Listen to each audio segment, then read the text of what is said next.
collègue. Merci, Monsieur le Président. Monsieur le ministre, il vous aura suffi d'un tweet lundi soir pour terrasser le Dragon qui devait être affecté à la Lozère lors de la saison estivale, obtenue chaque année de haute lutte par les élus locaux. Il vous aura suffi d'un tweet lundi soir pour rappeler un peu plus à la Lozère, département hyper rural à l'altitude moyenne la plus haute de France, qu'il lui est si difficile d'obtenir une couverture par transport sanitaire héliporté, pourtant garantie à la quasi-totalité des territoires métropolitains à l'année. Il vous aura suffi d'un tweet lundi soir pour plonger les Lozériens dans le désarroi. Eux qui sont si rassurés de voir l'été leur Dragon porter assistance aux personnes ayant eu des accidents, bloquées dans des canyons ou en difficulté dans des zones inaccessibles par la route. Monsieur le ministre, en Lozère, les chances de survie lors d'un accident ou d'une maladie ne sont déjà pas les mêmes que sur le reste du territoire métropolitain. Cela est encore plus insupportable quand nos routes sont impraticables à cause des intempéries, comme c'est le cas avec la route nationale 106, seul axe routier majeur désenclavant le sud Lozère, fermé jusqu'à mi-juillet au moins. Alain Bertrand rappelait sur ces bancs qu'il ne peut y avoir de sous-territoire ni de sous-citoyens.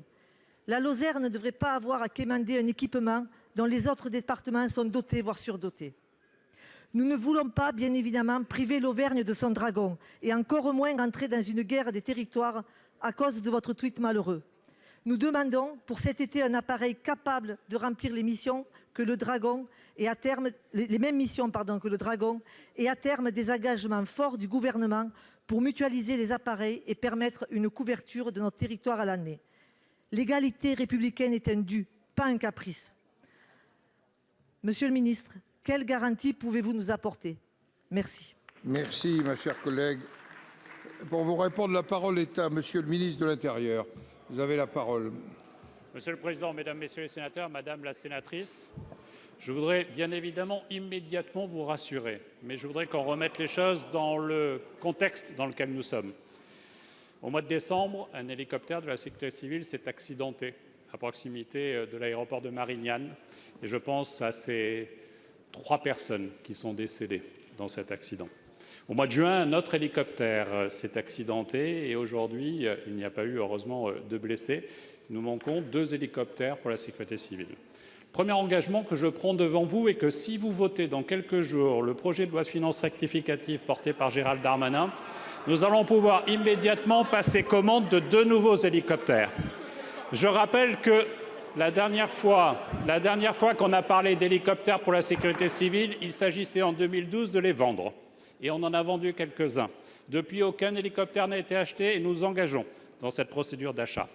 Mais, Madame la sénatrice, ce qui compte, c'est effectivement de pouvoir garantir la sécurité de nos citoyens, et en particulier dans la Lozère et sur la zone qui est concernée, et dont je sais combien la montée en puissance de la saison touristique implique la présence d'un hélicoptère. Il avait été envisagé de déplacer Dragon 63, qui était à Clermont-Ferrand, pour le mettre en Lozère. Mais du coup, ça créait des tensions d'intervention sur la région et sur le territoire de Clermont-Ferrand.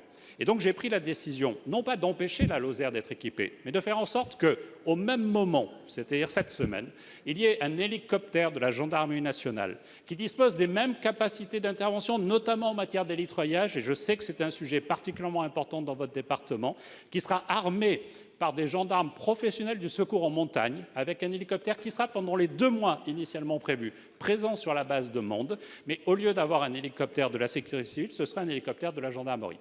Madame la sénatrice, je veux vous garantir, les rurales que je suis, c'est l'importance de ces moyens d'intervention et de la montée en puissance pendant la saison estivale. Et donc, il y aura bien un hélicoptère à Mende qui sera opérationnel, armé par des gendarmes et qui sera totalement équipé pour garantir l'ensemble des interventions nécessaires. Je vous remercie. La parole